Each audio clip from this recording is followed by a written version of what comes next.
Bonjour à tous, bienvenue, c'est 9h50 le matin en Bretagne. Merci de nous rejoindre en ce début de semaine. Alors c'est parti pour 52 minutes d'émission.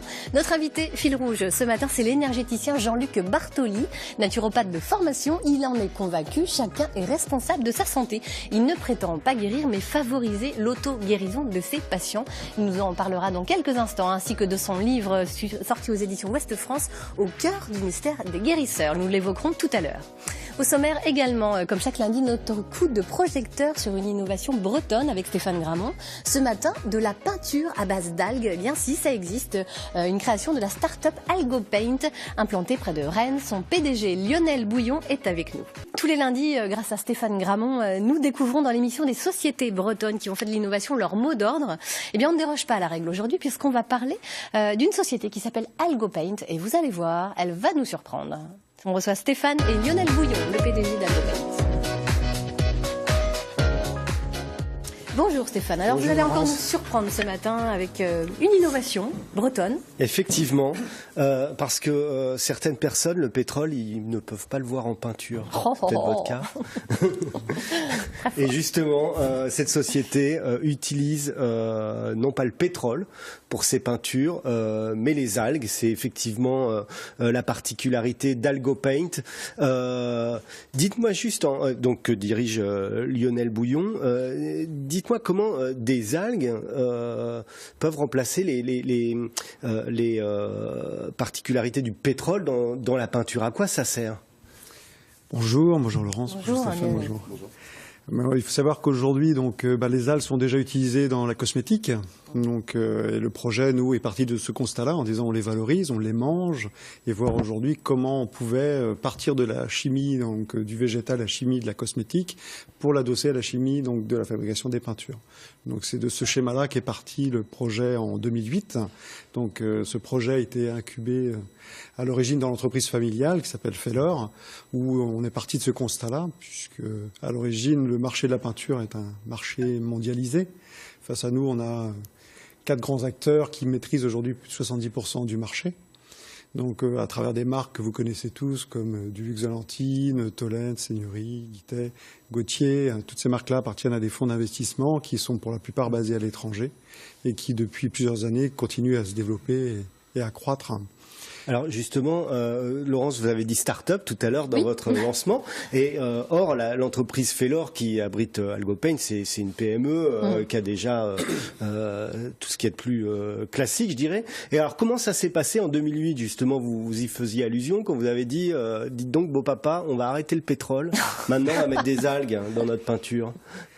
En fait, ça s'est fait plus simplement que ça, en disant aujourd'hui, on a regardé ce qui se passait dans d'autres secteurs d'activité, ce que j'évoquais tout à l'heure, et le principe était de dire, essayons de faire autre chose que les grands groupes ne font pas.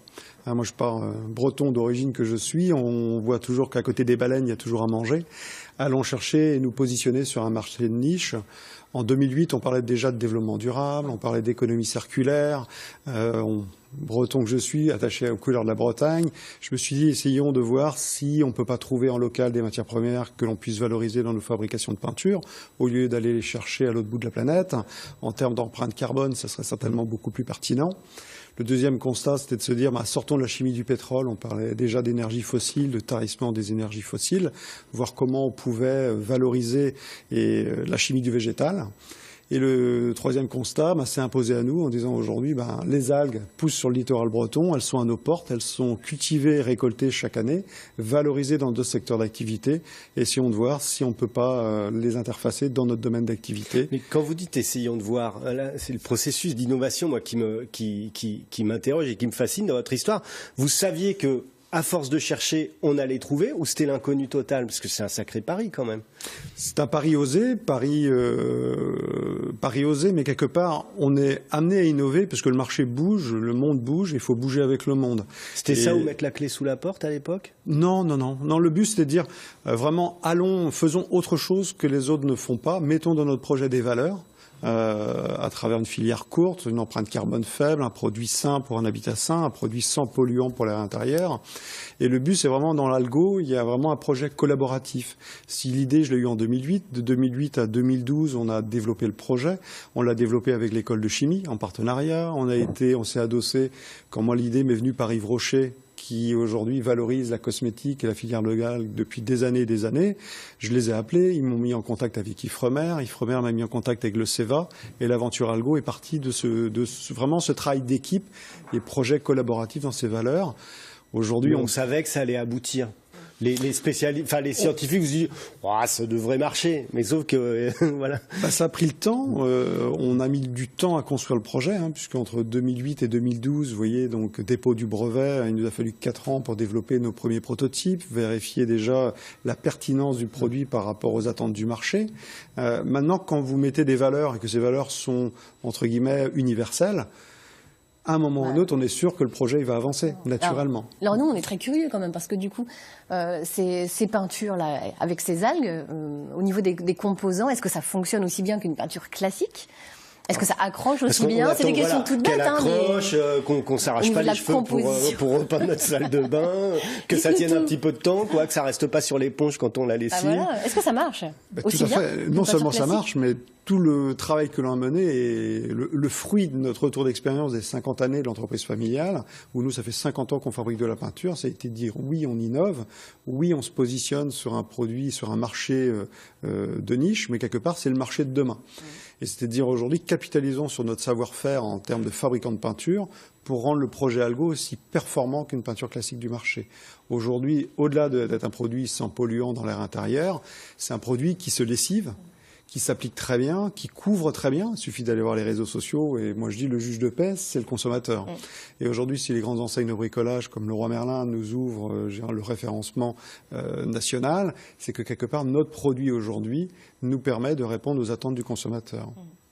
Je vois que ça interpelle Jean-Luc. Dans le sens où, certainement que par rapport à votre peinture, il y aura moins d'allergies chez les gens.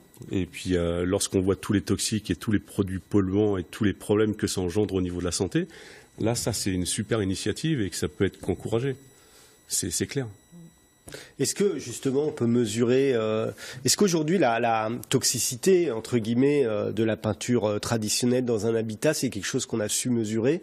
Et la différence d'une peinture qui n'a pas ses composantes également, est-ce qu'aujourd'hui, il y a des gens qui travaillent là-dessus? Il faut savoir que tout le travail que nous, on a mené, c'est-à-dire qu'aujourd'hui, dans le monde de la peinture, c'est un monde mondialisé, on est tout petit, on est une goutte d'eau dans l'océan. Le but, c'était de dire, c'est bien de dire que dans notre produit, on est sur une empreinte carbone, qu'on est sur un produit sain pour un habitat sain. Donc, de 2012, suite au dépôt de brevet, jusqu'en 2014, où on a commencé à commercialiser le projet, les premiers produits, ça a été de justifier chacun des éléments. Et on a travaillé main dans la main avec différents laboratoires indépendants comme Eurofin, qui est aujourd'hui un gros laboratoire spécialisé dans la qualité de l'air intérieur des logements, pour justifier que notre produit aujourd'hui, en termes d'émissivité dans l'air intérieur, est un des produits les plus sains sur le marché.